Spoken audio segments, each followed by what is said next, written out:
picked up the bottle of Jack Daniels, which was now empty, and he forced it up inside me. I was held down by the men as they each took turns. Another. She was a white woman herself, who I imagine may have been groomed, and has obviously now married into the family, shouting obscenities at us. Throughout the whole sentencing, she said to me that God will be the witness for what happens to me. Over the course of the abuse, I was raped by multiple police officers in different parts of the country. They said, "Where is your God now? Has your God forsaken you?" Our Rape Gang Inquiry report will be released in the coming days. It will change Britain for good.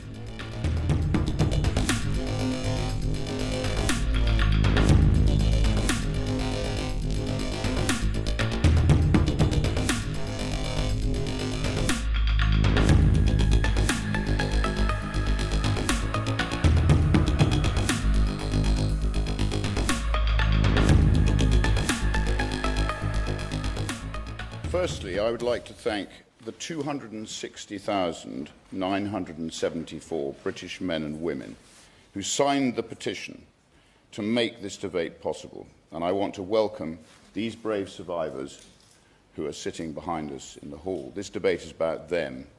As you quite rightly say, it's not about politics. I want the world to hear what we heard during the 2 weeks of our independent Rape Gang Inquiry hearings.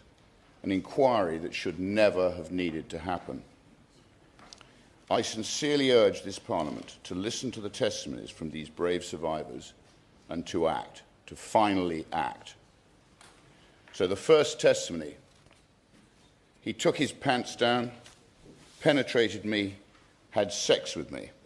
He then stopped before ejaculation. He picked up the bottle of Jack Daniels, which was now empty, and he forced it up inside me. He broke the glass while he was there. At that point, I was about 12, nearly 13. Another testimony. I was held down by the men as they each took turns to orally and vaginally rape me, taking it in turns to pin down my arms and my legs. When the assault ended, the men hit me repeatedly, threatened to find me, kill me, and harmed my loved ones if I ever told anybody what had happened. Another. Comments were constantly made suggesting that white girls, the Christian girls, were viewed as having fewer morals or lower values, whereas Muslim girls were described by some of the men as having dignity and higher moral standing. These comparisons were used to justify the way I was treated and to further humiliate and control me. Another. She was a white woman herself, who I imagine may have been groomed, and has obviously now married into the family, shouting obscenities at us. Throughout the whole sentencing, she said to me that God will be the witness for what happens to me. Another. Race did play a part and motivated the selection or demographic of the victims. Throughout my exploitation, the other girls I encountered, or who were abused alongside me, were almost exclusively white. Another. She had a baby by him, and his dad was an imam.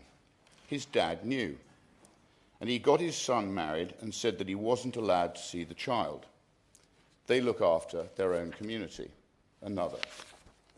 Over the course of the abuse, I was raped by multiple police officers in different parts of the country. Another. He put a cigarette out on the baby's face. Another. It started when I was 13. I was raped by probably about 600 or 700 different men over 3 years. Another. They would toot the horn of the car, and then a child would be taken to the front door by a staff member of the children's home. Another. I was bleeding from both my vagina and my back passage and was so swollen I could not sit down.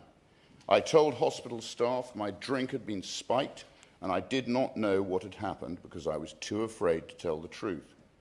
They did not ask any questions. They gave me tablets and discharged me. I was 15 years old. Another. Things would escalate around Eid and holidays. Parties got bigger, got worse, got more violent. More people involved, more girls involved. The parties were just bigger. Another. The main clash that I kind of had with the religion side of it was I grew up as a Christian. I would wear my cross because it was something really special to me. It was just used as a way to break me down. They said, "Where is your God now? Has your God forsaken you?" Another. It was all of the white girls in every home that I went to. I remember a man opening the back of a van and I saw 15, 20 girls locked in dog cages. Another. Dogs were brought in and I couldn't move at all. I had nowhere to move. I think that was the scariest thing, was not having any concept of it. There were men around me, not horrified, not disgusted, not helping, but filming and laughing, making bets on whether the dog could actually rape me or not. And yes, I was raped by a dog. The man just held my face, stared me down straight in the eyes, and he wanted to see me break, and he did. Another. I just want it to stop and not happen to any other children, and for people to actually act, to do something and stop being so scared. I could continue for hours and hours. All of us in this building have a responsibility to finally act. Not to talk, but to act. Our Rape Gang Inquiry report will be released in the coming days.